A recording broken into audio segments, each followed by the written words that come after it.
dans le premier chapitre de la première épître de Pierre. Il y a deux mots qui reviennent presque constamment dans cette épître. Vous savez ce que c'est? Il y a le mot souffrance et le mot gloire. Ou les dérivés, souffrir, gloire, glorifier, souffrance. Et Pierre l'apôtre s'adresse à des enfants de Dieu. Il dit dans la première épître, donc au premier chapitre, au verset 3, « Béni soit Dieu, le Père de notre Seigneur Jésus-Christ, qui, selon sa grande miséricorde, nous a régénérés. Il nous a transformés de morts que nous étions en vivants. » On sort de la mort et on devient vivant. Bon, vous verrez que par la suite, ça ne veut pas dire que tous nos problèmes sont réglés. Mais déjà là, ça commence. La religion, le Seigneur n'en a que faire. Il veut une vie en nous et une vie qui commence par la nouvelle naissance et qui se termine où? Dans l'éternité. Il n'y a pas de fin. Et ce que Jésus veut faire dès qu'il plante sa vie en nous, c'est de commencer un travail de transformation en nous pour nous changer à l'image de Jésus. Et je vous assure qu'il y a beaucoup de chrétiens qui ne savent pas ça. Encore aujourd'hui, je parlais avec quelqu'un, chrétien, qui me disait ça. « Ah, mais on est sauvé, bon, ben on est sauvé, et puis après on est sauvé, ben on attend le retour de Jésus, et puis on évite l'enfer. » Le Seigneur, il nous ouvre la porte du paradis, il nous a sortis de la mort pour nous faire entrer dans sa vie, pour nous faire aller au ciel après. Puis en attendant, sur la terre, on vit plus ou moins bien. Et la personne à qui je parlais me disait, c'est très bien d'avoir connu le salut, mais maintenant, Seigneur, laisse-moi vivre. J'ai envie de faire ma vie aussi. Maintenant que tu m'as sauvé, tu m'as fait pénétrer dans ta vie, bon, tu m'as sorti des ténèbres, maintenant je veux respirer à plein poumon, vivre, en sachant que tu es là au-dessus, tu me gardes, tu me protèges, mais tu me laisses quand même un peu d'air, Seigneur. Et nous savons où ça finit, ce genre de raisonnement. Ça finit dans une impasse, parce que c'est pas ça que Jésus veut faire. Il ne s'agit pas de tomber dans l'extrême du légalisme où on dit maintenant que Jésus nous a sauvés, il va falloir mener une vie sainte, ne plus faire ci, ne plus faire ça, ou faire ci, ou faire ça. Alors que notre cœur n'est pas tout entier pour Jésus, pour accepter d'entrer pleinement dans tous ses plans avec joie. Il ne faut pas rentrer dans les plans de Jésus en disant « Ah, il va falloir que je laisse ça, et puis ça va être dur de toute manière. J'en ai connu tellement qui ont chuté, il y en a tellement qui chutent autour, et puis tellement de chrétiens qui souffrent, qui ont des problèmes jusqu'au cou ou jusqu'en haut de la tête. » Et j'ai vraiment l'impression que pour beaucoup de chrétiens, la vie chrétienne, c'est quelque chose d'assez pénible. Alors que ça devrait être une marche joyeuse dans la souffrance jusqu'à la gloire. Parce que nos cœurs aiment Jésus et on veut tout son plan pour nos vies. Tu ne peux pas dire « J'aime Jésus, Seigneur, je veux bien ton salut, mais après tu me laisses respirer, tu me laisses vivre. Maintenant que tu m'as sauvé, tu m'as libéré de mes chaînes, maintenant je veux faire ma vie. Maintenant que je suis libre, j'ai plus de chaînes. » C'est pas ça que Jésus veut. Il veut enlever mes chaînes et il les enlève pour que je me donne tout entier, tout entière à lui, de tout mon cœur, pour qu'il puisse faire dans ma vie tout son travail et qu'il puisse me changer à l'image de Jésus. Que quand le Seigneur te voit, il voit Jésus. Parce que Jésus en moi va prendre toute la place pour se manifester son amour, sa grâce, sa tendresse, sa force, sa sainteté, sa puissance, sa sagesse. Est-ce que vous n'avez pas ce désir-là planté dans le fond de vos cœurs? Il ne s'agit pas d'emmagasiner des connaissances dans la tête, de connaître beaucoup de choses, d'apprendre la Bible par cœur. Il s'agit de se laisser prendre par Jésus pour entrer dans son plan et le laisser faire ce qu'il veut.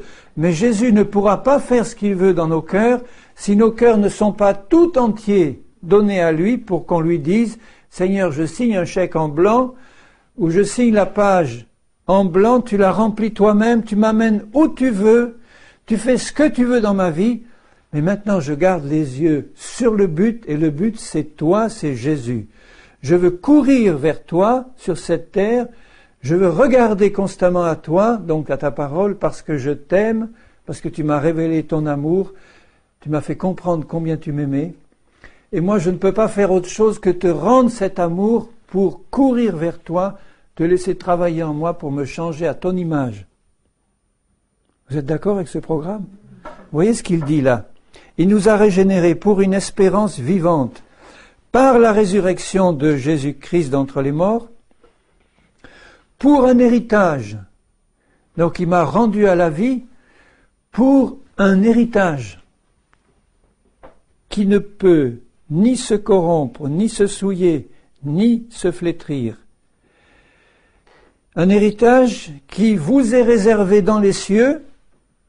On commence à le goûter dès maintenant, dès qu'on a la nouvelle naissance. Mais cet héritage, c'est l'éternité avec Jésus dans sa présence, à continuer à recevoir de lui des révélations sur la profondeur de son amour et ce qu'il est. Mais ça commence maintenant. Et il ajoute, à vous qui, par la puissance de Dieu, êtes gardés par la foi pour le salut prêt à être révélé dans les derniers temps. Dieu nous a donné son salut par la foi en Jésus. Il nous dit, tu vois, je garde pour toi en réserve dans les cieux un héritage magnifique. Tu vas commencer à goûter à cet héritage dès maintenant. Mais moi, dit Dieu, je te garde pour cet héritage et je te garde par la foi. Par la foi de qui? Par ma foi dans sa parole. C'est lui qui me la donne, la foi, mais c'est ma foi en sa parole. Donc il y a un double travail là. Il y a Dieu qui garde en réserve un héritage pour moi, pour nous, et Dieu qui nous garde pour cet héritage. Et les deux vont ensemble.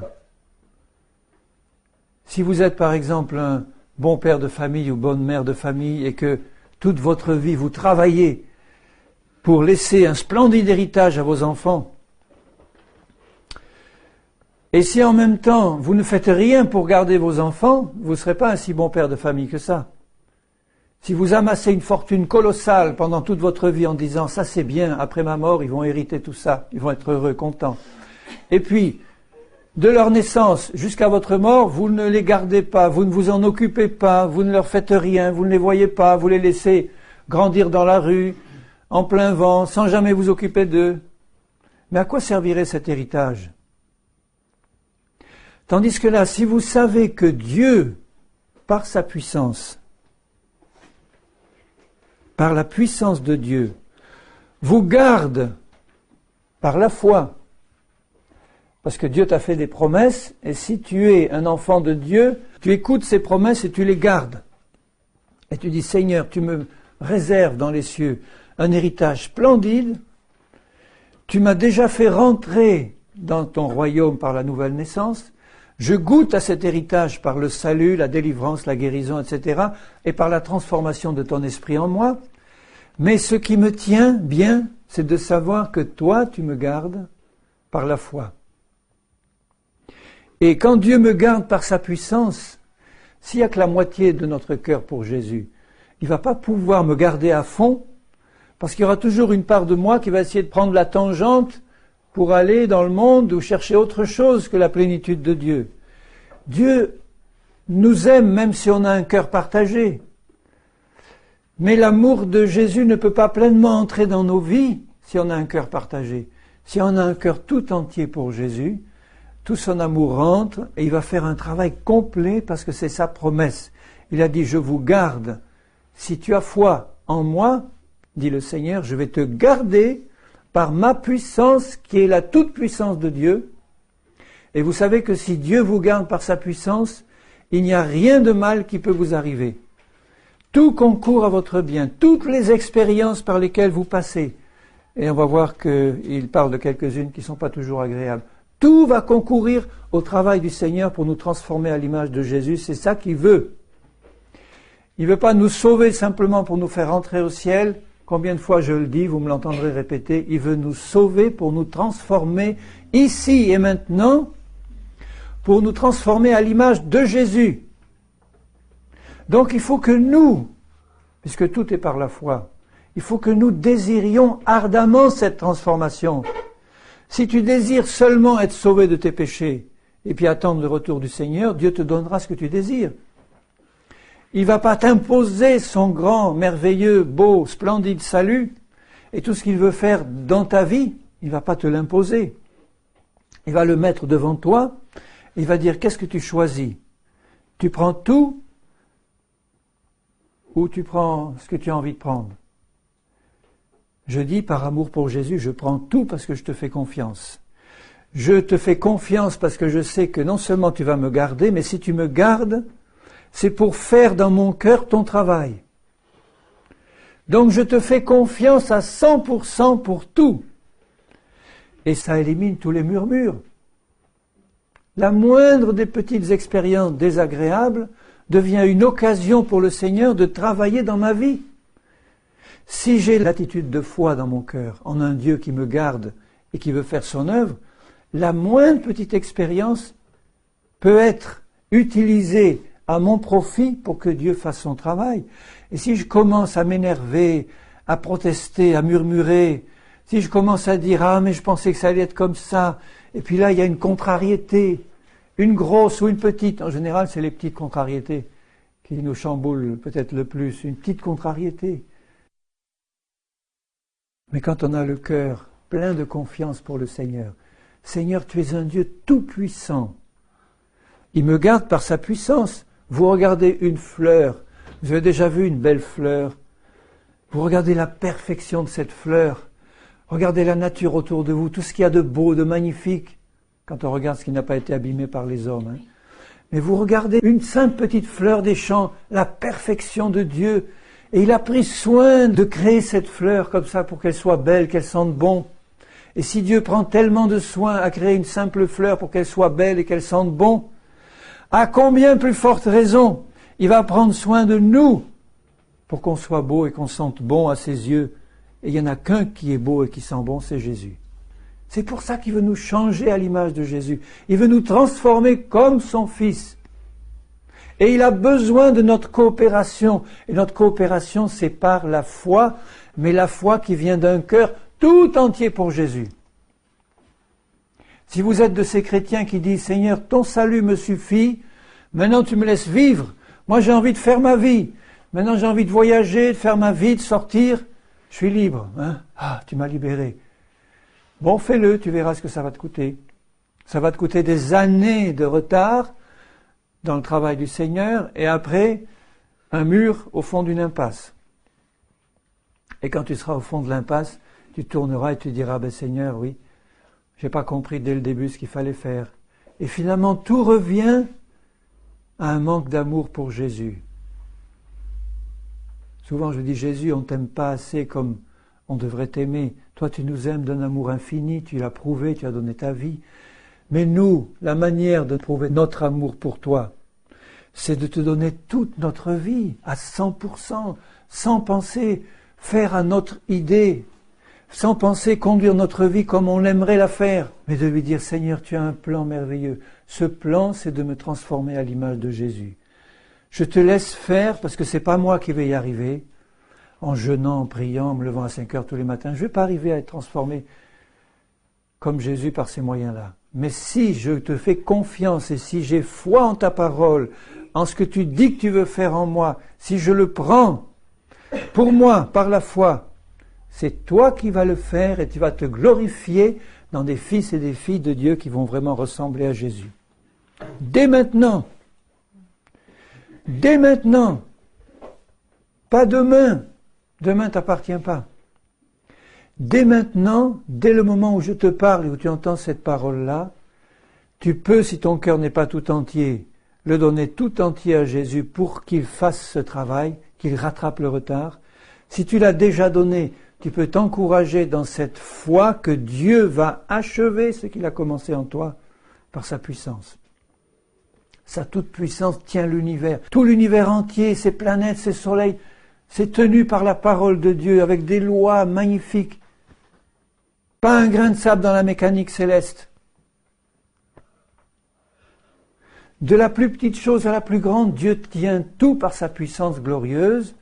Et dans nos vies à nous, on est des êtres complexes, très complexes, parce que Dieu nous a créés à son image. Donc si on le laisse faire, il va faire des merveilles. Ne te décourage pas parce que tu vois encore des défauts dans ta vie. Ne commence pas à gémir devant Dieu parce que tu vois des défauts dans ta vie, au sens, disons, de déprimer. Reconnais-les tes défauts devant le Seigneur, et puis dis, Seigneur, maintenant je cours vers le but.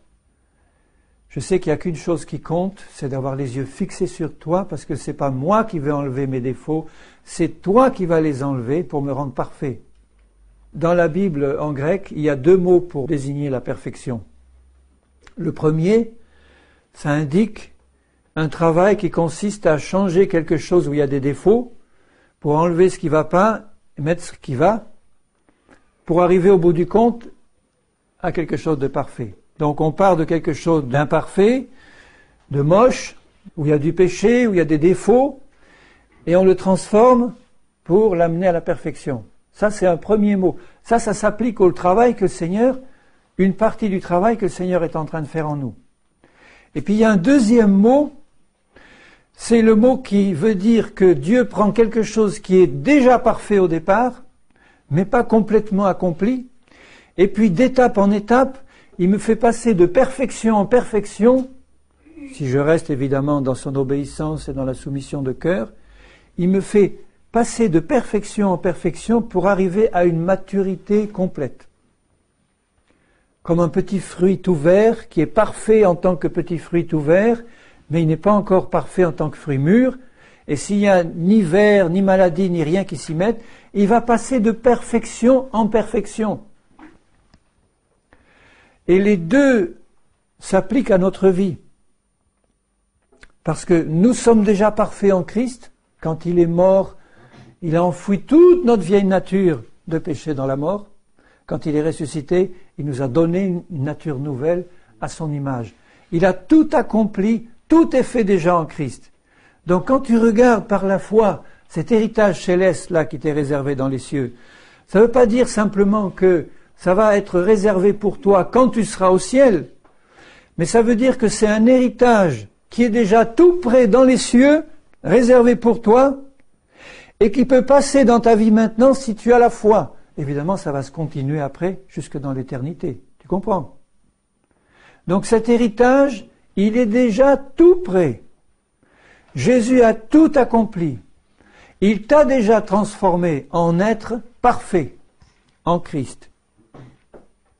Et il va faire les deux à la fois, c'est-à-dire que il va te prendre tel que tu es là maintenant, avec tes défauts, tes problèmes, tes difficultés, tes choses qui vont pas.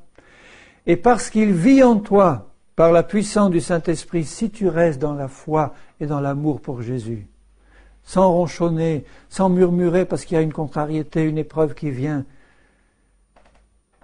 il t'aime, mais ça ne fait pas plaisir au Seigneur de nous voir murmurer parce qu'il dit il n'a pas compris. Il n'a pas compris que je suis en train de travailler au travers même de cette épreuve, de cette difficulté, à enlever ce qui est mauvais pour remplacer ça par quelque chose de bon qui vient de moi. Donc il fait ça, il transforme tout ce qui est mauvais, défectueux, et il le remplace par quelque chose de bon qui vient de la nature de Jésus. On appelle ça aussi le fruit de l'esprit, ou la ressemblance à l'image de la stature parfaite de Jésus. Et puis en même temps, il y a l'autre aspect, c'est que je suis déjà parfait en Christ, et il veut manifester cette perfection, de perfection en moi, et les deux travaux se font en même temps, si je reste attaché à Jésus. Celui qui m'aime gardera ma parole. Le Père l'aimera, nous viendrons à lui, nous ferons notre demeure chez lui, dans nos cœurs, dans nos esprits. le Père, le Fils, le Saint-Esprit, le grand consolateur, le Père de toute consolation, Jésus le consolateur et le Saint-Esprit, l'autre consolateur, vont faire leur demeure en moi, en toi. Et de là, de cette place qu'il occupe là, dans le lieu secret du tabernacle que nous sommes, il va faire ce double travail d'enlever tous les défauts et de manifester la perfection de Jésus en nous. Et il a besoin de notre concours. Notre concours consiste à quoi faire? Il ne s'agit pas d'aider le Seigneur à faire son travail parce qu'il aurait besoin de notre aide, mais en un sens, oui, il a besoin, non pas de notre aide dans le travail qu'il est en train de faire, mais il a besoin de notre foi. Tout par la foi. Le salut par la foi, la guérison par la foi, la délivrance par la foi, la perfection par la foi. Et la foi vient de ce qu'on entend. Si tu entends constamment des messages qui te disent « Mais tu ne peux pas sur cette terre être parfait, mais tu te fais des illusions. » Dans le ciel, d'accord, tu seras parfait. Mais sur cette terre, eh bien, il faut accepter, tu es comme ça, tu es un corps de chair, tu es plein d'imperfections, c'est comme ça, on est tous pareils. Si tu reçois ce genre d'enseignement-là, tu n'arriveras pas au but, parce que Dieu a besoin de ta foi. La foi vient de ce qu'on entend vient de la parole de Christ. Si Christ vient à toi par sa parole en disant « Je te prends tel que tu es », tu as pu être dans ta vie passée le pire des voyous, tu as pu faire les pires des choses, tu es venu au Seigneur tel que tu étais, il t'a donné un esprit nouveau par la nouvelle naissance, mais il y a encore plein de choses à changer. Je te prends tel que tu es. Et maintenant, à partir de ce que tu es là, je vais faire des miracles. Tu vois le but? Regarde bien le but. Le but, c'est Jésus. C'est lui le modèle, c'est lui le but, c'est lui le sauveur, le Seigneur, c'est lui le modèle, le but. Regarde constamment à Jésus. Celui qui regarde constamment à Jésus, regarde constamment à sa parole. De cœur. Et il y a un passage qui nous dit que quand nous fixons les yeux sur lui, nous nous purifions nous-mêmes comme lui-même est pur. Puisqu'on ne peut pas manquer, quand on regarde constamment Jésus, on ne peut pas manquer d'être changé à son image. Ceux qui croupissent dans la médiocrité, en fait, c'est parce qu'ils ne regardent pas vraiment à Jésus. Ils regardent toujours à leurs difficultés, aux défauts de l'Église, aux problèmes de ci, aux problèmes d'un tel, à nos propres problèmes à nous. Mais c'est vrai, il y en a plein. C'est pas ça qui arrête le Seigneur. Ce ne sont pas les problèmes et les défauts de l'Église qui arrêtent le Seigneur. C'est l'incrédulité et le manque de foi dans ce que Dieu veut faire en nos vies. Il a besoin d'hommes et de femmes qui l'écoutent d'une oreille attentive et qui disent « Seigneur, d'accord, tu as la puissance de me transformer, mais qu'est-ce que c'est pour toi de transformer un ancien loupard, voyou ou simplement pécheur ?» On est tous de la même pâte au départ, hein, tous sortis de la mort et du péché. J'ai la puissance de transformer ça en quelque chose d'entièrement nouveau qui vient d'en haut, à l'image de mon Fils bien-aimé, pour faire de toi un chrétien qui plaise aux yeux du Seigneur. Même si tu ne plais pas aux yeux du monde, eh bien peu importe, tu ne vas pas plaire à l'Église charnelle, tu ne vas pas plaire au monde, de même que Jésus n'a pas été en odeur de sainteté auprès des pharisiens, des chefs religieux. Eh bien, il n'aime pas sentir la bonne odeur de Christ qui se manifeste dans la vie d'un chrétien qui commence à marcher par l'Esprit. Mais peu importe, nous devons glorifier le Seigneur en ne cherchant que le meilleur, que ce qui est parfait. Seigneur, je veux la perfection. Il y en a qui disent « Oh, c'est bien orgueilleux de dire ça. » Mais non, puisque Dieu la veut pour moi. Dieu veut que je sois parfait. Rappelez-vous le premier sermon de Jésus sur la montagne. Soyez donc parfaits comme votre Père Céleste est parfait. Dans tout l'Ancien Testament, il disait « Sois parfait devant Dieu, marche dans la perfection devant Dieu. » Mais jamais on n'a entendu dans l'Ancien Testament quelqu'un dire « Sois parfait comme Dieu ». Ce n'est que dans le Nouveau Testament, dans la nouvelle naissance, dans la puissance d'une vie qui passe vraiment dans nos vies par la nouvelle naissance, que cette phrase devient possible. Sois parfait comme ton Père Céleste est parfait. Sois parfait comme Dieu. Et ce n'est pas nous qui pouvons faire ça, c'est Dieu en nous. Mais si tu dis à Dieu, mais Seigneur, jamais j'arriverai à être parfait, jamais. Mais non, c'est le seul message. intéressant pour un chrétien qui aime Jésus, laisser le Seigneur agir pour qu'il nous amène à la perfection, au plus haut possible. Parce que c'est lui qui va le faire en moi si je reste dans la foi. Il va me transporter, comme dit un psaume, il va me porter sur le rocher que je ne peux pas atteindre moi-même. Ce rocher qui est Jésus. Le Saint-Esprit va me prendre, il va voir que j'ai la foi, il va me prendre, il va me transformer. Si je garde constamment la foi jour après jour, il va me faire monter sur ce rocher et atteindre la perfection manifestée. Mais si tu doutes dans ton cœur, si tu dis « je me connais moi, jamais je suis arrivé à quoi que ce soit de bon, même dans la vie chrétienne, je me connais, je suis comme ça », jamais tu n'arriveras à la perfection, je préfère te le dire tout de suite. Tu n'arriveras à la perfection que si tu dis ce que Dieu dit. Si tu dis « Seigneur, tu le dis, je fais confiance à ta toute-puissance, tu veux que je sois parfait, parfaite sur cette terre comme toi tu es parfait ». C'est une grâce du Seigneur de savoir que c'est lui qui le fait, mais par la foi. Il ne s'agit pas de vivre une vie lamentable de chrétien médiocre en disant « Ah Seigneur, c'est formidable, j'ai quand même la grâce du salut. À ma mort, je vais quand même entrer dans le paradis avec toi, mais j'ai eu une vie misérable d'échecs et de... Ah, ça m'a maintenu dans l'humilité, oui, ça. » Mais vous savez que vous pouvez être parfait.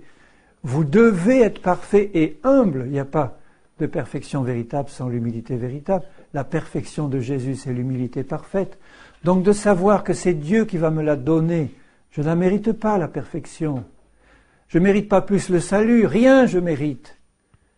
Mais quand je sais que mon Dieu veut me donner la grâce du salut, il veut me donner la grâce de la perfection en Christ, eh bien ce sont des choses que je prends bien volontiers, que je serre sur mon cœur en disant « Seigneur, c'est pour moi ». Même si je dois être le seul sur terre à dire « c'est pour moi », eh bien je serai celui-là, Seigneur, voilà. C'est comme ça qu'il faut parler.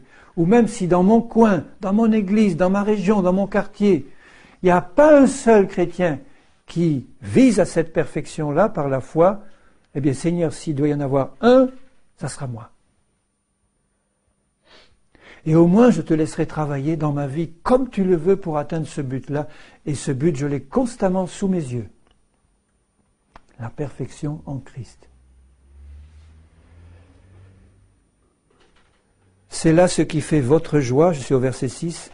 Quoique maintenant, puisqu'il le faut, vous soyez attristés pour un peu de temps, par diverses épreuves, afin que l'épreuve de votre foi, plus précieuse que l'or périssable qui cependant est éprouvé par le feu, ait pour résultat la louange, la gloire et l'honneur lorsque Jésus-Christ apparaîtra. Lui que vous aimez sans l'avoir vu, en qui vous croyez sans le voir encore. Donc nous l'aimons, nous croyons en lui, nous regardons le but qui nous montre, cette perfection en lui, et là il nous dit le Seigneur, ne t'inquiète pas, il faut que tu passes par des épreuves de ta foi. Il le faut. Ça fait partie de ce fameux travail de purification que le Seigneur fait. La purification de l'or par le feu. Il fait fondre cet or, les impuretés reviennent à la surface, et là, on m'avait raconté ça un jour, il paraît que les joailliers, ils savent ça, ceux qui travaillent l'or, et on fait fondre l'or, toutes les impuretés qui sont dans l'or remontent à la surface, et là, ils ont une espèce de petit soufflet, ils soufflent et hop, les impuretés s'en vont. C'est merveilleux comme image, parce que ça nous montre que le Saint-Esprit nous fait passer au creuset de l'épreuve, pour nous faire fondre devant lui, pour que toutes les impuretés remontent à la surface. Vous n'avez pas remarqué comment les impuretés remontent vite à la surface quand on est dans l'épreuve? Qui en aurait des problèmes quand tu as en face de toi le meilleur époux, la meilleure épouse? Mais si le lendemain ça commence à mal tourner, à s'aigrir, et que là l'épreuve de la foi vient, les impuretés commencent à sortir. Mais si elles sortent, c'est pas pour qu'elles restent là. Si tu laisses le Seigneur, le souffle du Saint-Esprit va souffler, tu ne vas pas t'accrocher à tes impuretés pour qu'elles se ressoudent à nouveau quand l'épreuve disparaît, que ça se refroidit un peu. Il faut passer par des épreuves pour que notre foi, qui est plus précieuse pourtant que l'or, notre foi soit épurée. Puisque tout est par la foi. Dieu me donne une foi, mais quand la foi traverse tous ces nuages de la chair avant d'arriver vraiment à produire son œuvre, la foi, elle peut avoir pas mal de problèmes, de mélange à des choses qui ne sont pas bonnes. Et le Seigneur veut purifier tout ce qui vient de la chair. Et c'est là qu'intervient la compréhension de la croix, parce que la croix, c'est le type même de l'épreuve suprême. La croix a été l'épreuve suprême pour Jésus. À Gethsémanée, quand il a lutté là, quand il a prié et que ces grumeaux de sang tombaient sur le sol, il était là en train d'accepter la croix. Dans son cœur, ça a été réglé. Il a accepté la souffrance, le mépris, le rejet, tout. La croix, la mort, la flagellation, toutes ces souffrances qu'il allait subir pour nous, il les a acceptées pleinement. Il l'avait déjà acceptées, mais là, il les avait devant lui. Ça a été « Oui, Père, que ta volonté soit faite ». C'est pas le même type toujours de souffrance pour nous, parce que nous n'avons pas à souffrir pour le péché des autres, mais il y a quand même notre croix qu'il faut porter, et notre croix, c'est la crucifixion de notre chair. Il faut qu'elle y passe complètement. Elle a été crucifiée en Christ, il faut que dans la pratique, ça soit crucifié dans notre vie personnelle. Et c'est pour ça qu'il faut l'épreuve, parce que c'est dans l'épreuve que notre chair va se manifester, si elle n'est pas complètement crucifiée. C'est dans la contrariété, dans l'épreuve, dans les difficultés, que tu vas voir si ta chair est bien crucifiée. Et si au lieu de murmurer, ou de bouder, ou de protester, ou de faire tout ce qui peut être charnel, moi je ne vous apprendrai pas ce qui est charnel, on est tous nés dans la chair. On n'a pas besoin d'apprendre ce qui est charnel, c'est naturel. Donc dans la difficulté, dans l'épreuve, quand ça ressort, c'est là que le Seigneur veut amener tout ça à la croix pour te dire, tu vois, le changement que Dieu veut faire dans ta vie, il veut enlever tout ce qui est imparfait, tout ce qui est mauvais, tout ce qui est charnel. Et sa manière de l'enlever, c'est de te faire comprendre que quand Christ est mort, toute ta chair est morte avec lui, qu'elle ne te contrôle plus, qu'elle ne domine plus sur toi. Il veut te le faire comprendre, et te le faire comprendre pas seulement en théorie, mais en pratique. Quand celui ou celle qui est le plus près de toi, on revient toujours au couple, parce que c'est là l'école de base numéro 1. Dans l'Église, c'est le couple. Ceux qui ne sont pas mariés, vous aurez encore à voir ça pour vous-même quand vous serez mariés. Mais le terrain, à moins d'avoir un don de célibat, le terrain de base du travail du Seigneur, c'est le couple. C'est là qu'il fait ressortir toutes les impuretés pour les amener à la surface, pour qu'elles soient balayées par le feu de son esprit. Et une vie de couple, c'est une vie d'épreuves, de tribulations et de souffrances. D'abord.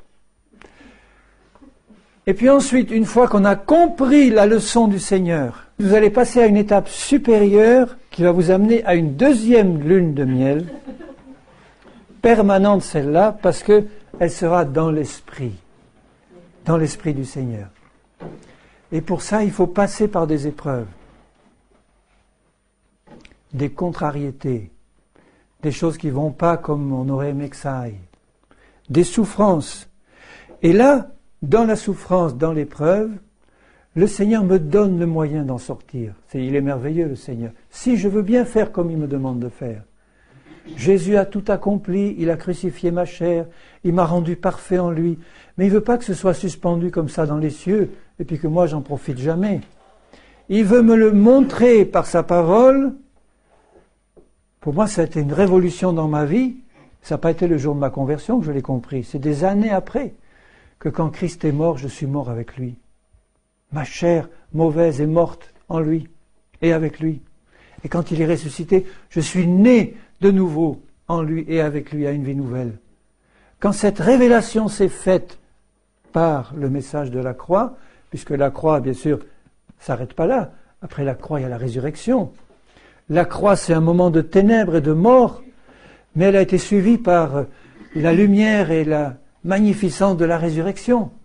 Il n'y a pas de résurrection sans croix, il n'y a pas de croix sans résurrection non plus. C'est ça qui nous encourage. C'est que quand Christ te demande de recevoir le message de la croix pour comprendre que tu as été crucifié avec lui, il va te mettre à l'épreuve très vite pour voir si tu as bien compris. C'est la méthode divine. Si on a compris par la foi quelque chose, on va être Toujours, toujours testé. Depuis le Jardin d'Éden, il en a été ainsi. Dieu a permis que Satan entre dans le Jardin d'Éden pour tester la foi et l'obéissance d'Adam et Ève. Il a permis qu'il y ait là un arbre de la connaissance pour tester. Non pas parce que c'est un Dieu méchant qui veut me faire tomber, pas du tout. Mais il veut tester mon amour, ma fidélité, mon obéissance de cœur, pour que, au jour de l'éternité, il puisse vraiment se glorifier en moi et en toi, si tu as marché par la foi. S'il n'y a jamais de test, Dieu ne peut pas tester non plus ta fidélité. Si on était condamné à être fidèle sans jamais être testé, Dieu ne saurait jamais, et nous non plus, si on aurait pu être infidèle ou pas. Il faut qu'on soit testé, il faut qu'on soit testé. C'est le contrôle qualité à la fin de la chaîne, c'est ça, contrôle qualité, un test, allez. On branche, on met le tuyau, on met la pression, on teste, voir si ça fuit. Tant que ça va fuir, tu vas revenir sur la chaîne de montage et puis il va boucher les trous. Contrôle qualité, ça fuit. Dieu compte les fuites. Allez, encore une centaine, bon. Allez, on y va. Mais fais-moi confiance, je te garde. C'est le travail du Seigneur. Et puis il y va, une fuite. Mais il suffit d'un petit trou pour faire couler un bateau. Un petit trou. Ça prendra plus de temps, mais ça coulera quand même.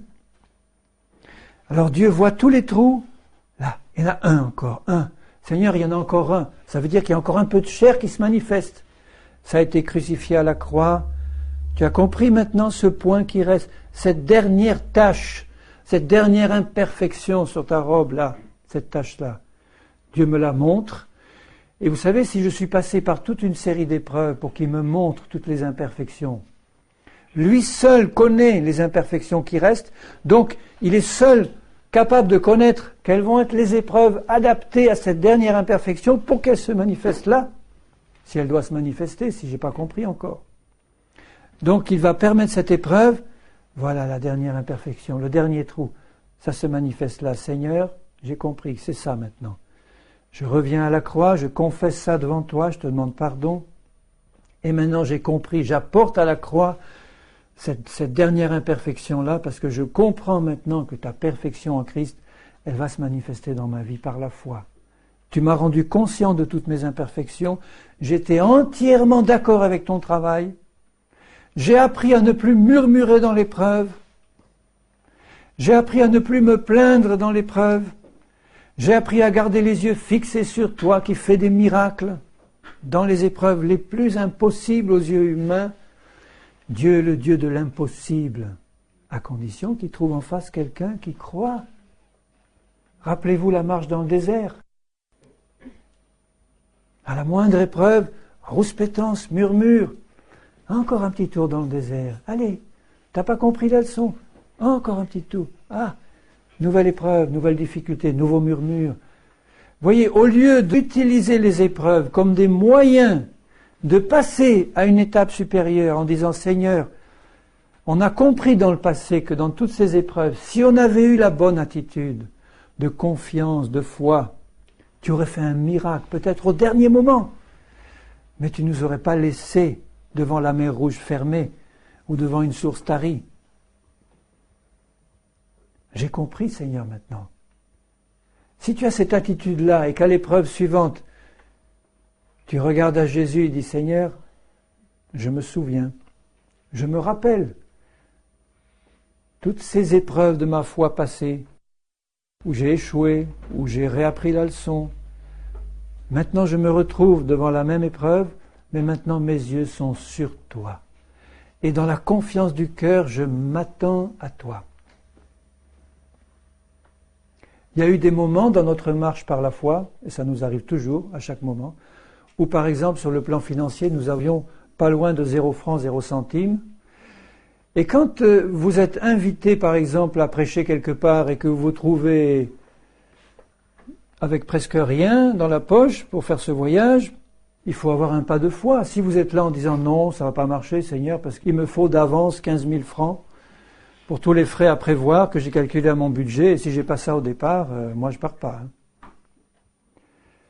Alors Seigneur, si c'est pour ça que tu m'as appelé, on commence à murmurer, mais c'est pas ça du tout. Si vous faites confiance au Seigneur en disant, Seigneur, avec le peu que j'ai, eh bien je vais faire ce que je peux faire avec ce que j'ai.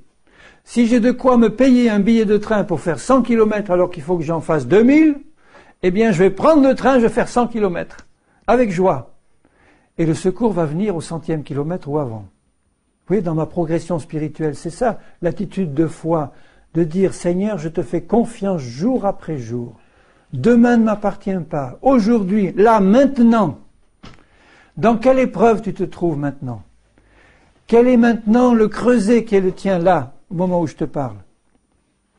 C'est ton foyer, ton mari, ton travail, ta femme, tes enfants, tes parents? Qu'est-ce qui pose problème? C'est ta vie spirituelle, c'est ton découragement, c'est quoi? C'est ta dépression, ta déprime? Tu es là, tu es en danger d'avoir la mauvaise réaction. De découragement selon la chair, de déprime selon la chair. Je ne parle pas d'un découragement spirituel comme celui de Paul, qui désespérait à certains moments garder la vie parce que la persécution était là, en disant, il disait, Seigneur, avec la persécution que j'ai, sans doute que c'est possible que dans 1 heure je ne serai plus là. Je serai lapidé, mais gloire à Dieu, je sais où je vais. Tandis qu'une déprime selon la chair, dit, j'ai tout essayé, il n'y a rien qui marche, et puis il y a ci, et puis il y a ça, et puis regarde Seigneur, et puis Seigneur, enfin quand même, si tu étais vraiment Dieu, tu ne me laisserais pas dans cette panade depuis des jours, des semaines, des années, mais enfin, Seigneur, qu'est-ce que tu fais? Il m'aime le Seigneur, il ne va pas me rejeter parce que j'ai cette attitude-là. Il va me comprendre. Il a été homme comme moi. Il a été soumis à toutes les épreuves et toutes les tentations pour moi, pour les traverser en vainqueur, pour que moi, en lui, je puisse les traverser en vainqueur parce qu'il travaille en moi à me transformer comme lui. Donc quand j'ai atteint cette compréhension de la manière dont il agit, je sais comment il agit, mon Dieu. Il me présente son plan. Il me montre ce qu'il veut faire. Il attend que j'ai un cœur tout à fait consacré et entier, que je dise, je prends, je suis preneur. Et maintenant, j'ai foi en toi. Bon, première étape, ça c'est bon. Tout de suite après, épreuve, difficulté. Et là, Dieu attend comment je vais réagir. Si l'impureté sort, c'est-à-dire la mauvaise réaction charnelle, j'ai qu'une chose à faire, c'est la confesser devant Dieu, en disant, Seigneur, je suis encore tombé dans le panneau, pardon. J'ai pas encore vraiment compris ce que c'est que la croix et le message de la marche par l'esprit, mais je te fais confiance, je ne vais pas me morfondre à passer des semaines et des années à me lamenter sur mon état misérable. Je veux être comme l'athlète qui court, qui fait une chute. Un athlète qui court et qui fait une chute. D'un marathon. Je ne parle pas d'un 100 mètres parce que là c'est fini, mais quelqu'un qui fait un marathon comme notre vie chrétienne et qui chute là, qu'est-ce qu'il fait en général? Il commence à se lamenter, à dire, oh c'est fini, je suis tombé, je me suis fait mal, appelez les soigneurs, j'ai bobo. Non, il se relève aussitôt et il fonce vers le but.